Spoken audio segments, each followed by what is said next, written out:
Boa tarde, Botucatu. Eu sou Matheus Conte e esse é o Audácia na TV, o programa de entrevistas que discute toda a cidade de Botucatu.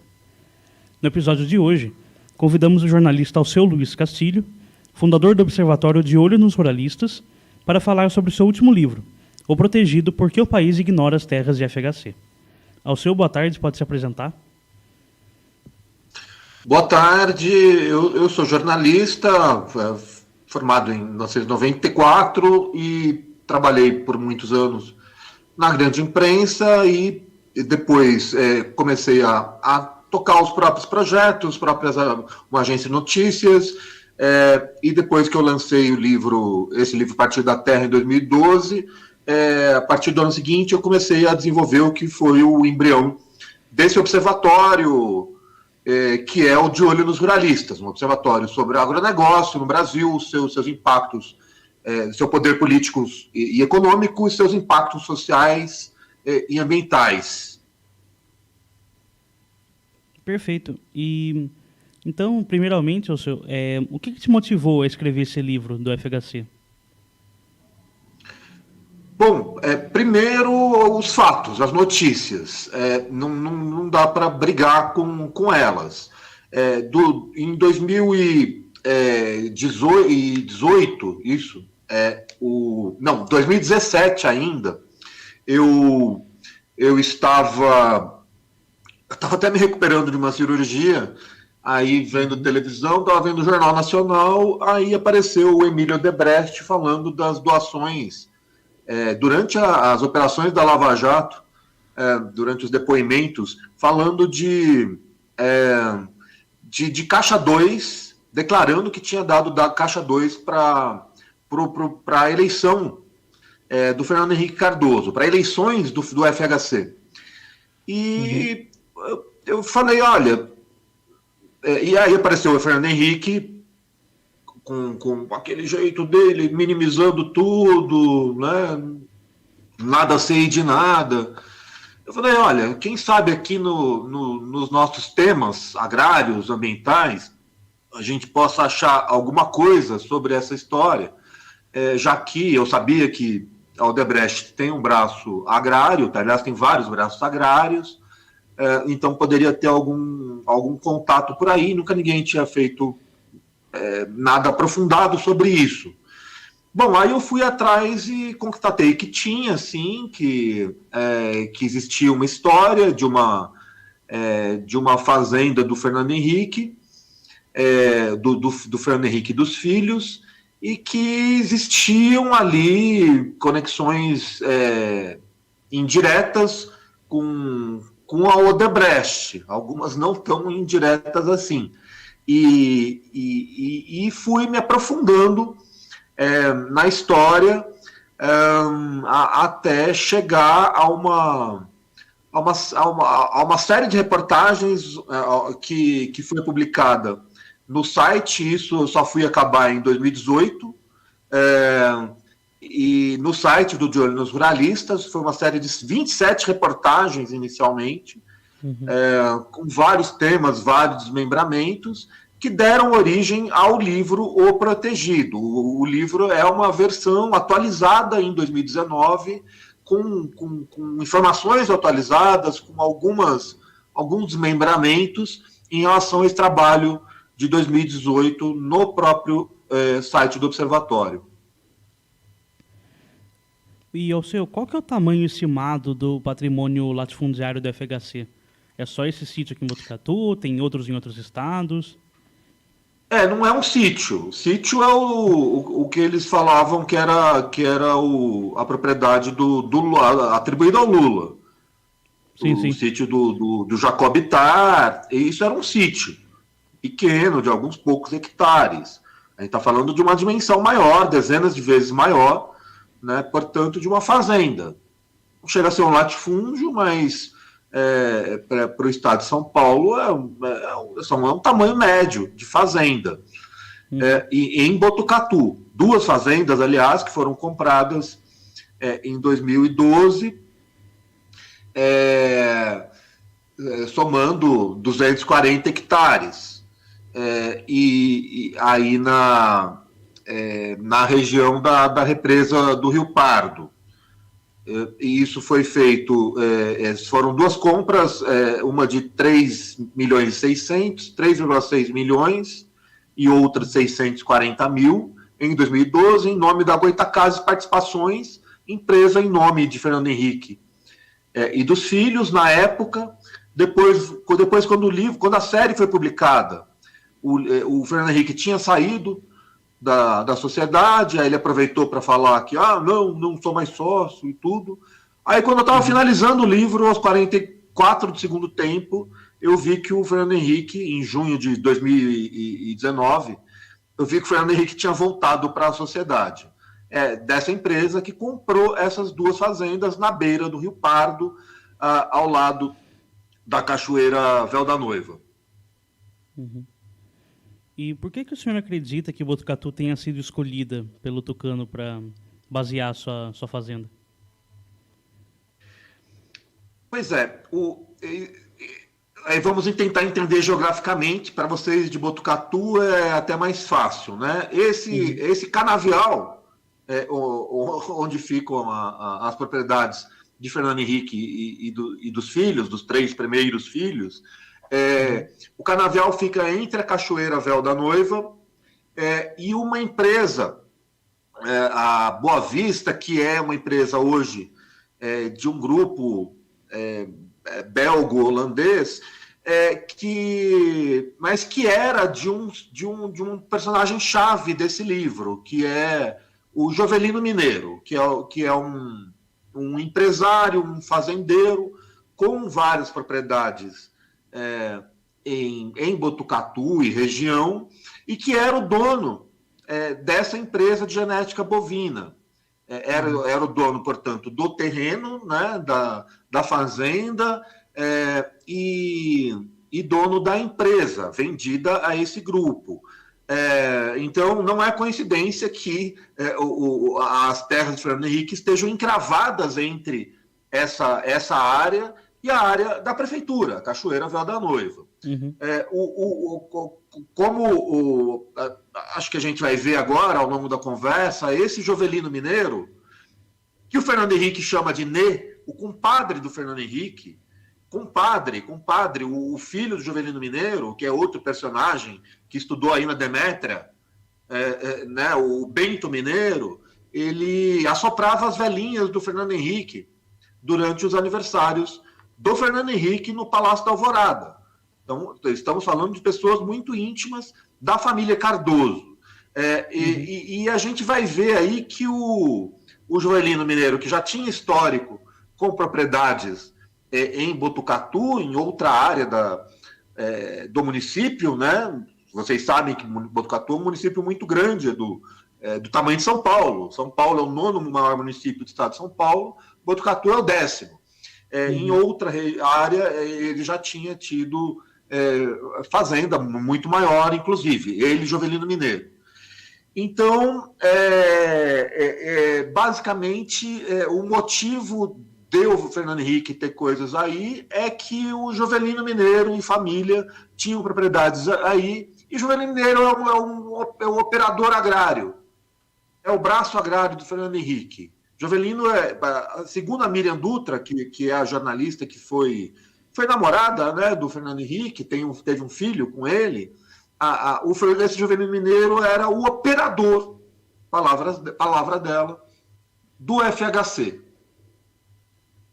Alguém com muitos tentáculos no mundo agrário, e que sucedeu o Fernando Henrique, sucedeu o Sérgio Mota na famosa fazenda do Fernando Henrique em Minas.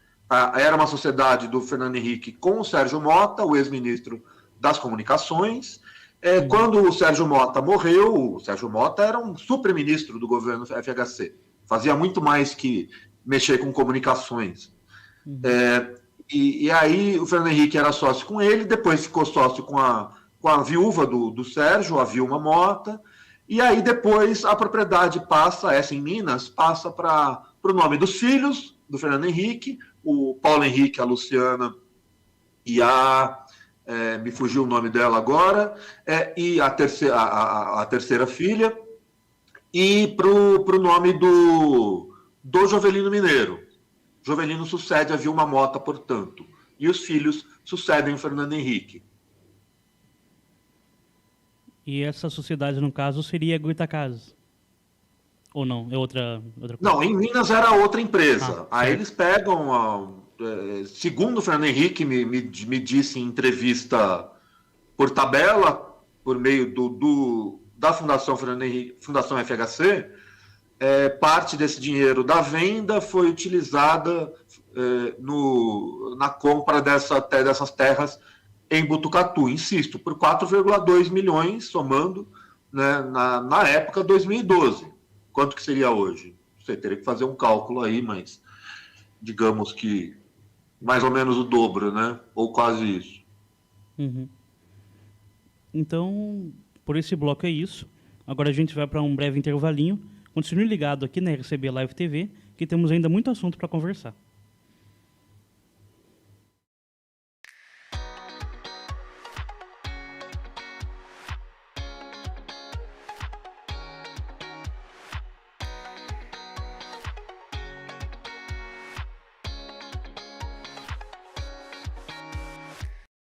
Foram capturados pelos invasores.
E estamos de volta. Eu falei que era rapidinho.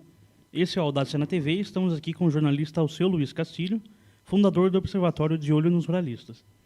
Alceu, a gente conversou no primeiro bloco sobre a questão da compra, a compra do terreno, né, da fazenda, localizada num lugar muito estratégico, né, comercialmente falando. E, pelo menos até o momento, né, não parece ter nada de errado. A coisa começa a ficar meio esquisita quando entra a prefeitura de Botucatu, no caso, né? Qual que é o envolvimento dela para essa questão? Bom, a questão de errado ela é relativa, né? O que é errado, né? Suspeito. Se fosse com outro ex-presidente, talvez achassem algo errado aí, comprar, né? Ter as propriedades em áreas de mananciais, né? Mas vamos lá. Primeiro uma correção aqui.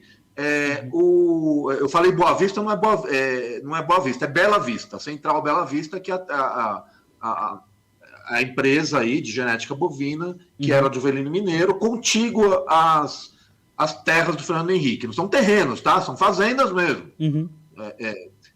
A gente tem, o internauta aí pode, inclusive, entrar no nosso canal no YouTube e ver um vídeo que a gente fez com drone e tudo, com imagens aéreas da fazenda e do seu entorno, da Central Bela Vista, das terras da Cachoeira Véu da Noiva, né, o Rio Pardo, a região do Rio Pardo ao fundo. Isso é uma área de mananciais. Bom, tanto é a área de mananciais que, respondendo a sua pergunta sobre a prefeitura, né, que por causa da construção da represa do Rio Pardo, a prefeitura vem exatamente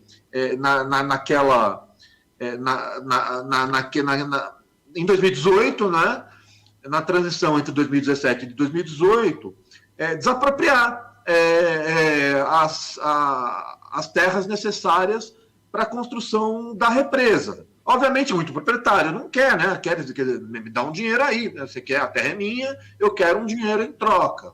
Com o Fernando Henrique foi um pouco diferente. O que acontece? Essa fazenda comprada por 640 mil pelo Fernando Henrique e Filhos em 2012, pela Goitacazes, né? Aliás, Luciana Cardoso, Beatriz Cardoso e Paulo Henrique Cardoso, o nome dos filhos. Essa fazenda menor, ela é desapropriada pela Prefeitura de Botucatu por R$5. 1, 2, 3, 4, 5. Eu não estou falando de R$5.000, tá? Eu estou falando de R$5, um valor simbólico. São dados aí do cartório, então estão reproduzidos no próprio livro O Protegido. Bom, por que alguém entrega uma fazenda que custou 640 mil 7 anos antes, né? Para 6, 7 anos antes, para preço de banana, para troco de nada, né? Bom, é um benemérito. Eu estou jogando dinheiro fora. Aí é que tá, né? O que acontece é que essa outra propriedade sobrou. Ela não foi desapropriada. E ela está sendo valorizada com isso. Porque o projeto da represa do Rio Pardo, ele é um projeto também imobiliário. Sim. Ele é um projeto que valoriza o entorno, que prevê em suas etapas a construção de chácaras de recreio na região. Ou seja, esses 200 hectares remanescentes de FHC e Filhos, nesse miolo dessa região, de uma represa, ele está sendo e será cada vez mais valorizado com o tempo. Então, o que custou 4 milhões em 2012 valerá muito mais, mas muitíssimo mais ao longo dos anos. Imaginem 200 hectares fatiados em chácaras, né? Coloque aí 2 hectares para cada uma, né? Claro que não é bem essa conta, né? Mas, sim. digamos, 2 hectares vezes 100, né?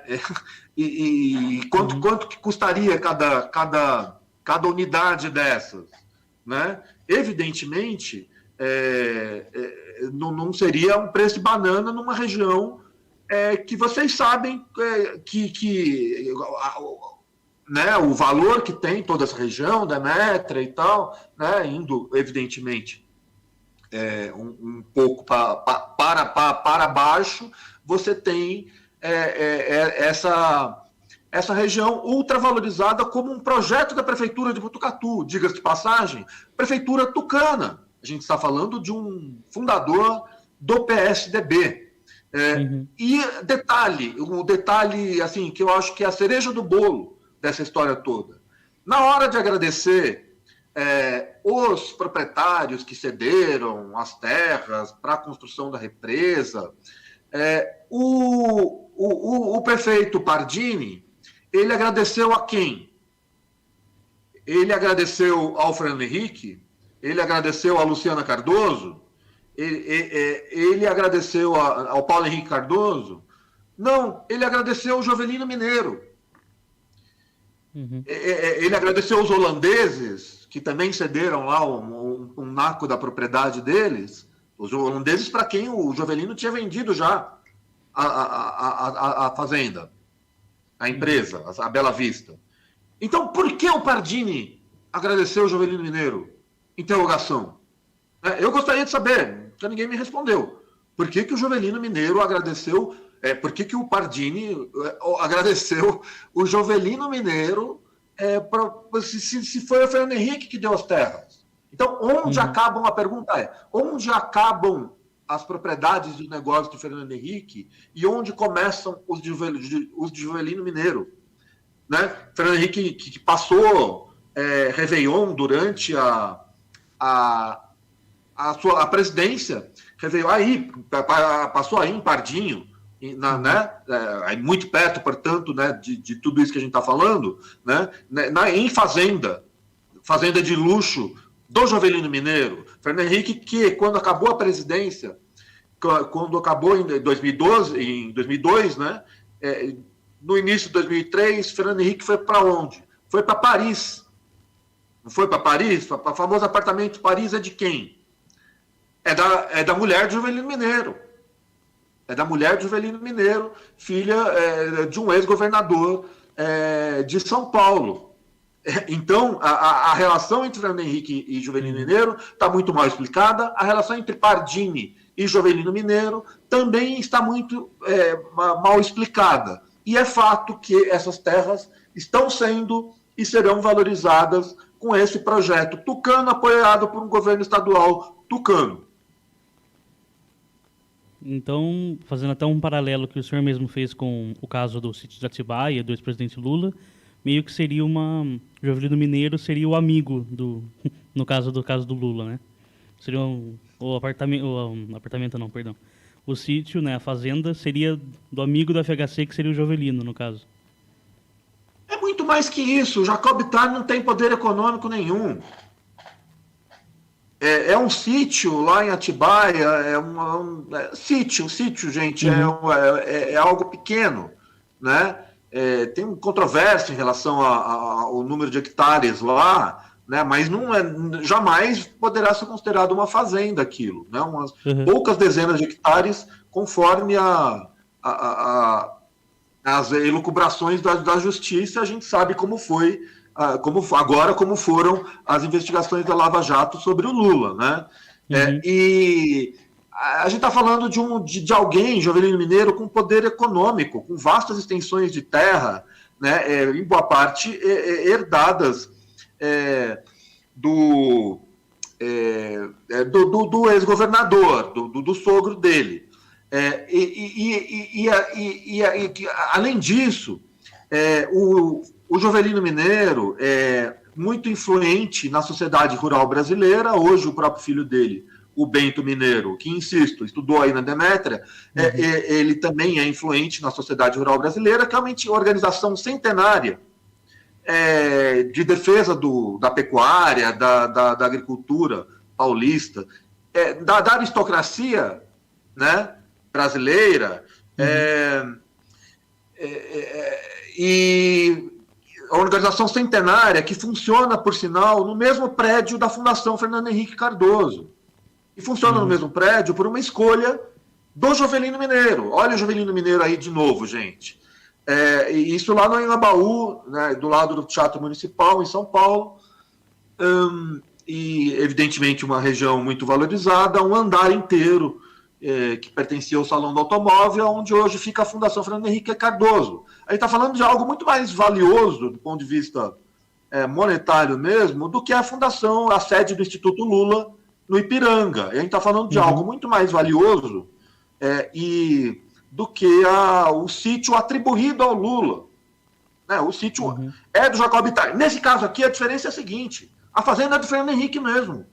Não dá para comparar com o Lula, porque lá né, nunca foi comprovado que era do Lula. Assim como nunca foi comprovado que o apartamento no Guarujá era do Lula. Isso está aí no cartório. Tá? E tem um canavial lá, que pertence a quem? Ao Fernando Henrique e aos filhos. Isso não está em contestação. A única coisa é que a imprensa não quis ir atrás disso. Não quis noticiar algo que está registrado em cartório. E tá em junta comercial. As informações são públicas. Não tem nada de clandestino na investigação jornalística que foi feita sobre as terras de Fernando Henrique. E, inclusive, entrando nesse assunto, por que o senhor acredita que a imprensa não deu o devido enfoque para esse assunto, para essa denúncia? Porque protege Fernando Henrique. Porque protege Fernando Henrique e tudo que ele defende. O Fernando Henrique é o sonho de certa imprensa comercial brasileira, dessa imprensa burguesa dominante, que protege determinados políticos e ataca outros. Né? Tudo isso que foi denunciado agora em relação a Sérgio Moro, Deltan Dallagnol, procuradores da Lava Jato, em relação ao ex-presidente Luiz Inácio Lula da Silva, a gente pode apontar um movimento contrário em relação ao Fernando Henrique Cardoso. Teve até uma expressão, né, uma conversa do Deltan Dallagnol com o Sérgio Moro, né, que disse que exatamente em relação à denúncia do Emílio Debrecht contra o Fernando Henrique, que ele poderia se melindrar. Poderia se melindrar, gente. Fernando Henrique se melindraria e ele era um aliado importante. Né? Então, por que era um aliado importante de um representante, um juiz que representava determinados interesses, que a gente sabe que também são interesses dos Estados Unidos? Né? O Fernando Henrique é protegido por todo o pacote. O Fernando Henrique é o homem da privatização, das teles, privatização da CSN, é o homem que construiu o Instituto FHC, hoje Fundação FHC, com o dinheiro dos grandes empresários brasileiros, inclusive do agronegócio, em um jantar no Palácio da Alvorada, organizado por Jovelino Mineiro. Tá? Novamente, Jovelino aí. O jantar para arrecadação de recursos para a Fundação FHC, instituto na época, foi organizado, né, a passagem de chapéu no Palácio da Alvorada foi organizada pelo Jovelino Mineiro, com Bradesco, com Lázaro Brandão, com Emílio Debrecht, tá? Com Emílio Debrecht no jantar, com outros grandes, com Ricardo Espírito Santo, do Grupo Espírito Santo, português, que também teve terras aí em Botucatu, e é um grupo ligado a falcatruas, assim como o Debrecht. Né? Então, aí a justiça, o judiciário brasileiro não se interessou em avançar, o judiciário e a imprensa, porque estão todos aliados no mesmo projeto. Agora, todo mundo quer fazer de conta que não apoiou as distorções da Operação Lava Jato. A questão é essa, distorções. Tem corrupção efetiva, Petrobras, ótimo, né? Investigar e tudo, mas não foi isso que aconteceu. Foi uma investigação, evidentemente, política, um julgamento político para afastar um determinado político do poder e beneficiar outros. O sonho deles era um candidato tucano, era o Geraldo Alckmin, que flopou, fracassou. Acabou fracassando nas eleições e aí a elite brasileira acabou apoiando a extrema-direita, acabou apoiando esse presidente fascista e genocida. Mas, na época, todos os interesses eram de apoio ao Geraldo Alckmin. Basicamente é por isso, a gente poderia desenvolver mais alguns aspectos, mas a gente está falando de um poder político que representa determinado poder econômico. Então, por esse bloco é isso. Agora a gente vai para mais um intervalinho e já estamos de volta.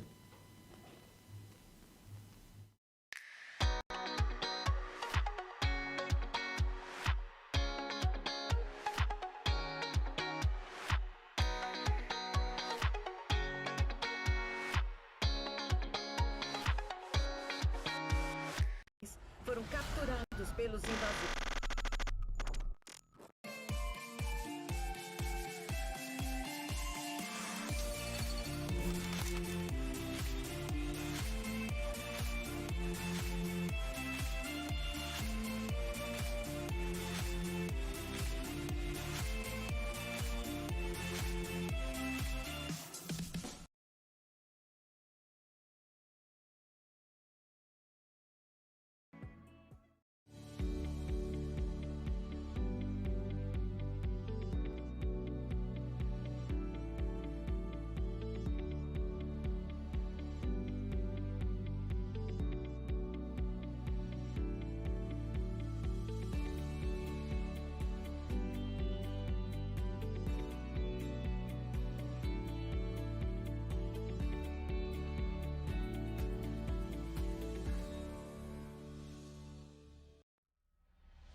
O Audácia na TV está de volta para o último bloco de hoje.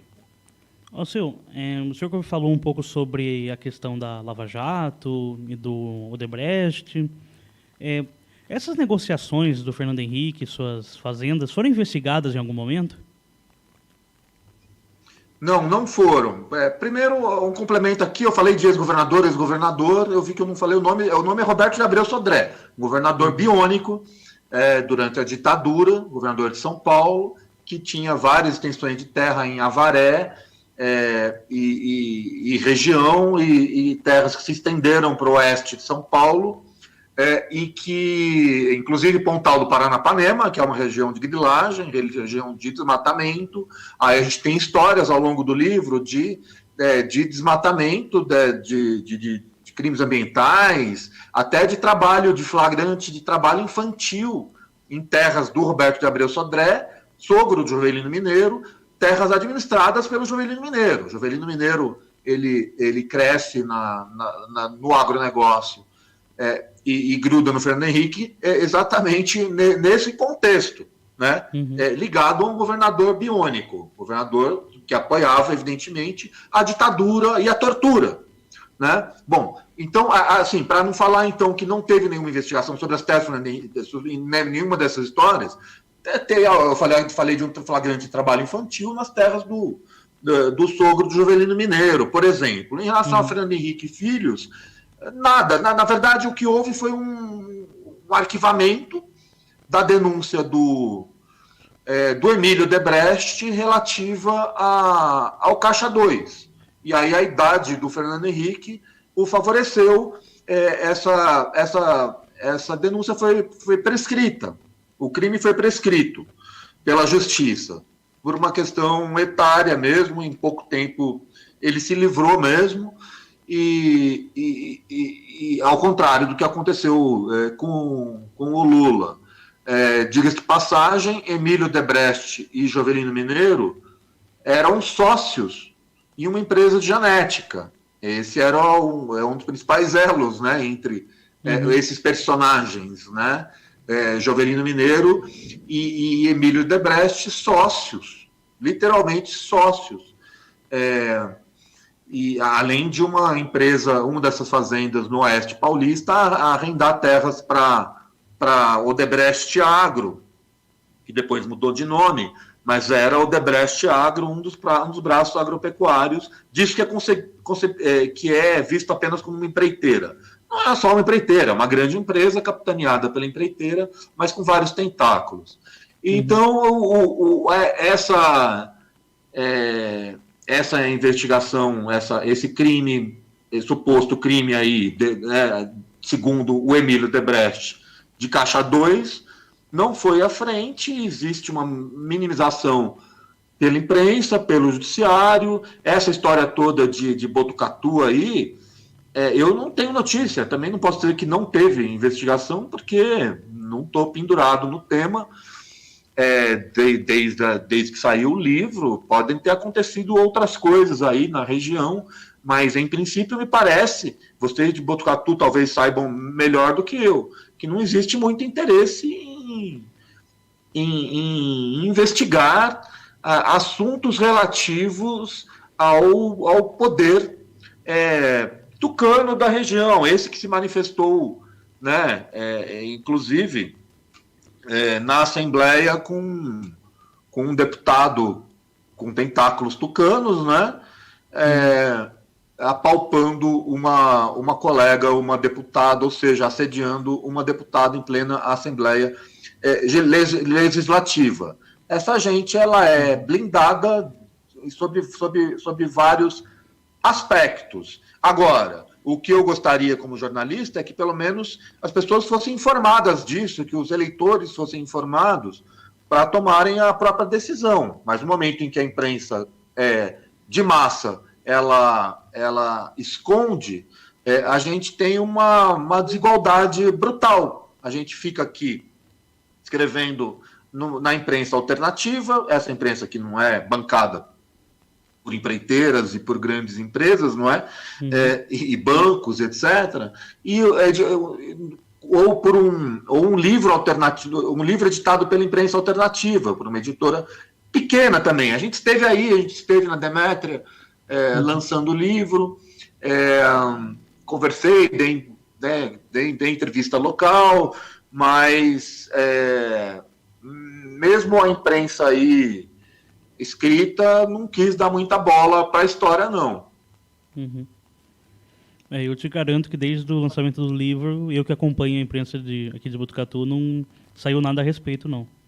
Isso consigo te garantir. Infelizmente, né? Deveria ter algum esforço maior. Eu acredito que essa entrevista aqui seja a primeira menção ao assunto desde que o livro foi lançado, desde que o senhor esteve aqui.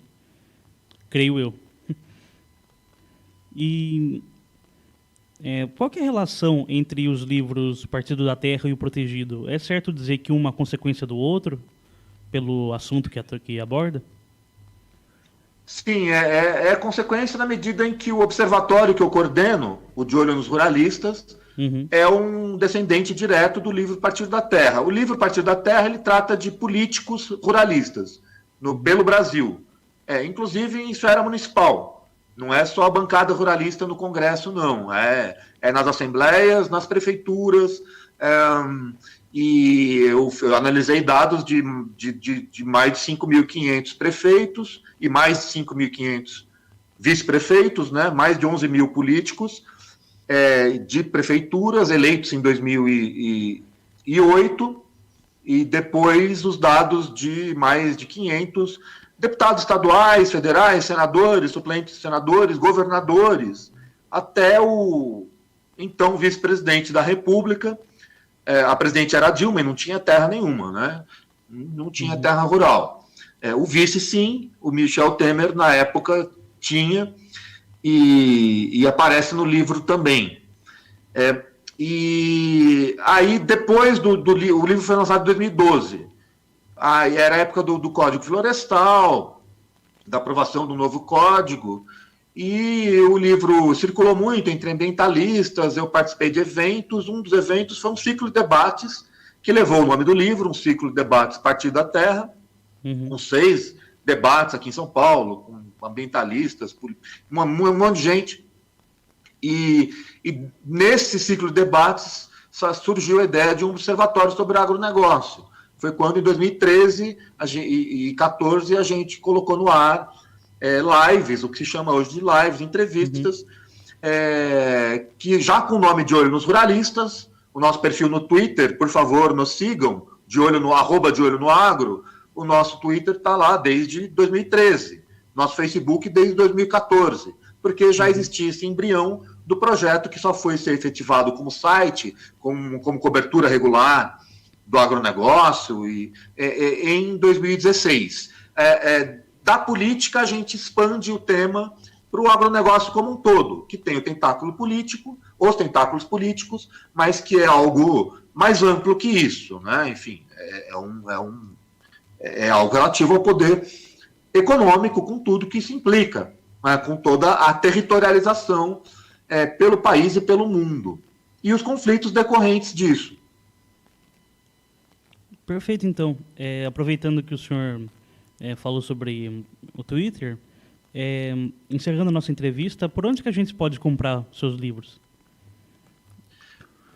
O livro pode ser comprado pelo site da editora Autonomia Literária, que é uma editora de São Paulo.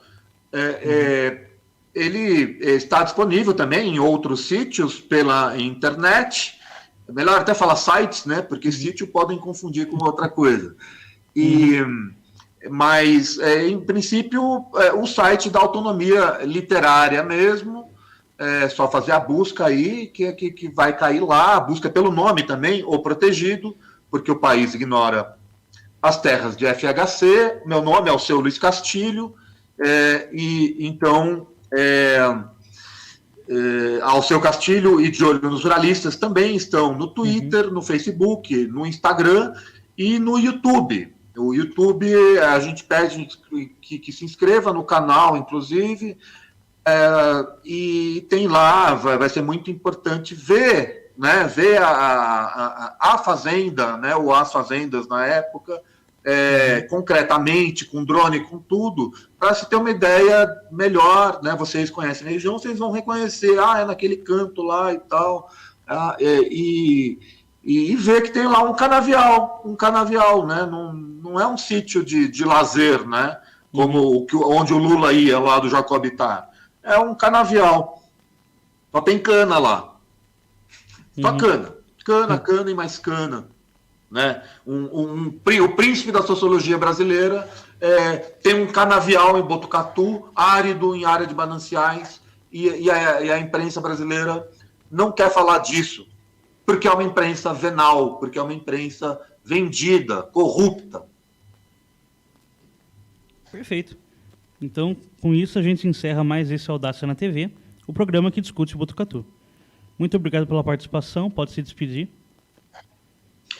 Bom, boa tarde a todos, agradeço ao convite pela entrevista e a iniciativa de vocês, corajosa, iniciativa, portanto, de jornalistas de verdade, de jornalistas que enfrentam o poder político econômico, não por enfrentar, enfrentam com informações e questionam esse poder a partir de informações reunidas. No caso aqui, eu, como autor de um livro, estou fornecendo essas informações. Elas podem e devem ser completadas. Quem mora na região pode fuçar melhor as leis ambientais, pode ir atrás de outras histórias, né, complementares ao livro. O trabalho jornalístico não precisa parar. Parabéns, portanto, e vamos em frente, apesar de tudo que a gente está vendo aí, apesar de todo esse massacre, a gente precisa sempre resistir. Muito obrigado ao seu. E muito obrigado a todos vocês, espectadores. Até mais, Botucatu. Até.